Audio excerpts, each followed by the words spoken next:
Welcome to my channel, Mr. Z. In this video, I will give you an overview of the course. So do not forget to subscribe, like, and share to get notified of new videos. Welcome to this course on prompt engineering. I'm Jules White, and I'll be guiding you through this exploration of an absolutely fascinating topic that I'm really excited to talk to you about. I'm an associate professor in computer science at Vanderbilt, and I'm the associate dean of strategic learning programs in Vanderbilt School of Engineering. I'm going to talk to you about this really fascinating and timely and important topic for all of us, which is how do we interact with large language models like ChatGPT? Now, I really hope that this course inspires you to start using large language models like ChatGPT. And we'll talk about what large language models are in more detail in this course. But you can sort of use it interchangeably until we talk about it, as ChatGPT is a large language model. Now, we've seen a lot of back and forth and discussion in the news about what are these tools. And what we've really seen them presented as, in some respects, as tools for cheating on exams or writing essays. We've seen them presented as tools for plagiarism or tools that are going to take over the world.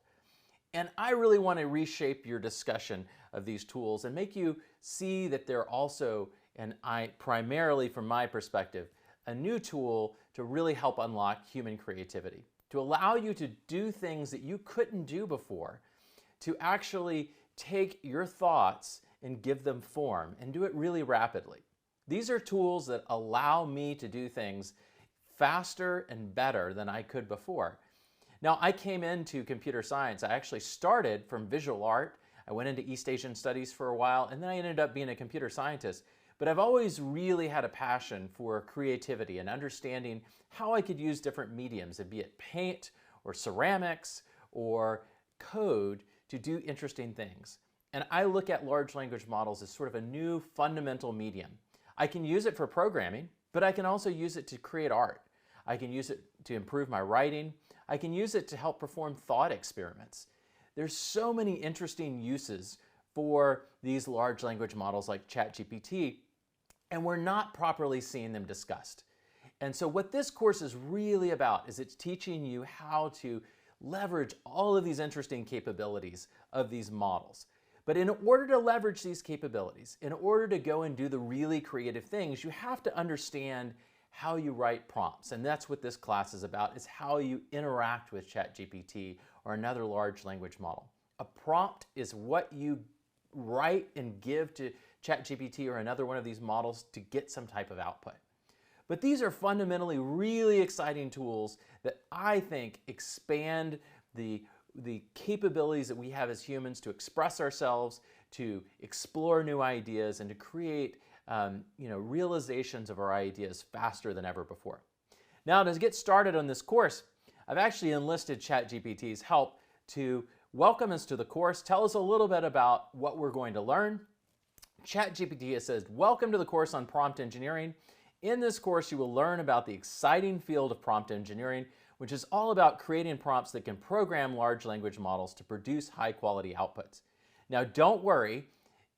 We'll talk a little bit about this. Do you need to be a programmer? We'll ask ChatGPT in a second. We will explore the different types of prompts, their patterns, and techniques for refining and improving them. You will also learn how to use large language models for various tasks, such as knowledge exploration, prototyping, content production, and assessment. By the end of the course, you will have a better understanding of how to effectively use large language models and their potential to shape the future of computing. Let's get started.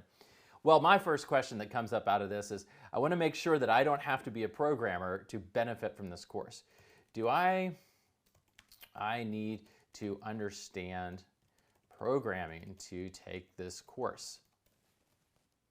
No, you do not need to have any programming experience to take this course. The focus of this course is on creating effective prompts and using large language models to achieve your desired outputs. While an understanding of program could be helpful, it is not necessary to understand the concepts and techniques we will be covering in this course. What other things might be helpful to me to know before taking this course? While programming experience is not necessary, it would be helpful if you have some familiarity with basic computer concepts such as file management, opening and saving files, and using a command line interface. Now, by command line interface, we mean something like ChatGPT. Additionally, having good writing skills and the ability to think creatively will be important in generating effective prompts for large language models. Finally, being open to exploring new and evolving technologies and approaches will be key to getting the most out of this course. So there's really not a lot you need to know. As ChatGPT has aptly said right here, you need some basic understanding of computer concepts. You need to be able to open up ChatGPT. It calls it a terminal, but you can think of it as you need to be able to open up ChatGPT and interact with it. Obviously, if you can't use a tool for this, you're going to have a hard time opening files, but the fact that you're here probably means you have the right computer skills to do this. The second piece is something I want to talk about. Now, we think of these models as something that came out of computer science, but they're actually things that having experience writing, being able to think about writing clearly and effectively is actually really helpful in this. My father was a professor of creative writing, and it's been really interesting to me because this is helpful to me when I am working with these tools, is to think about what I learned from him and how I design the prompts. And finally, I want to emphasize this last point. Creativity and an openness to exploration is really, really important with these tools. The creativity of the human that's putting in the words for the prompts, who's deciding what goes into that prompt, and the organization and what gets asked and what instructions are given are fundamentally important for using these tools effectively.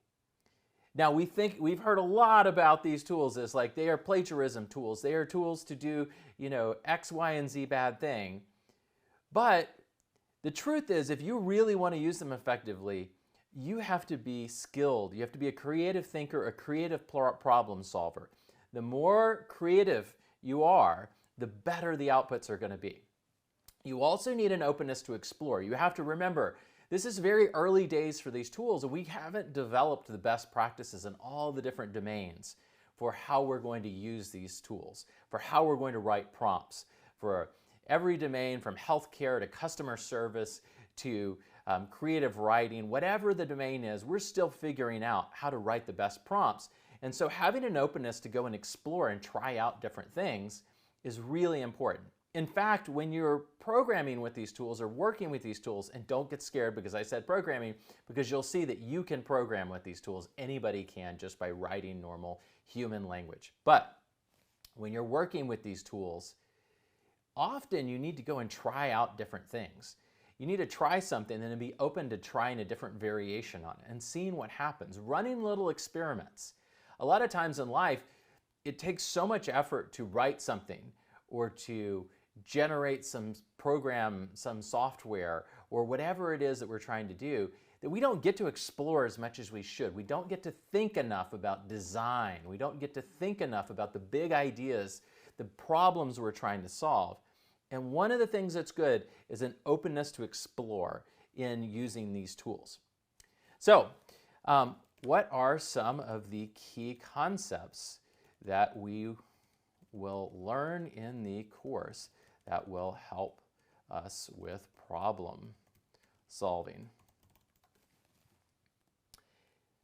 In this course, we will learn several concepts that can help with problem solving, understanding what prompts are and how to use them to program large language models to generate high quality outputs, learning how to create effective prompts by tapping into patterns from training data, being specific with our inputs and using patterns such as the persona pattern, question refinement, and cognitive verifier, understanding how to refine prompts and use techniques such as rewriting, combining, splitting, and expanding to achieve the desired output, learning how to use large language models for various tasks such as knowledge exploration, prototyping, content production, assessment, and more, understanding how to use few-shot examples to teach large language models new tasks and how to format these examples properly to achieve the desired output. By learning and applying these concepts, we can effectively use large language models to solve problems and generate high-quality outputs across a wide range of applications. So I hope that as we go through this course, that you will become inspired to take the ideas that you're learning, to go into ChatGPT or whatever tool is available to you and to try them out, to explore the things that you're passionate about, and to see ways that you can unlock your own creativity, that you can give yourself more time for high-level thinking and problem solving as opposed to being down in the details of how you give your thought form. So throughout this course, one of the themes you'll hear from me is try to give your thought form through this tool. Use it as a tool to accelerate your ideas into realization. So I look forward to exploring this fascinating concept with you, this fascinating topic of prompt engineering.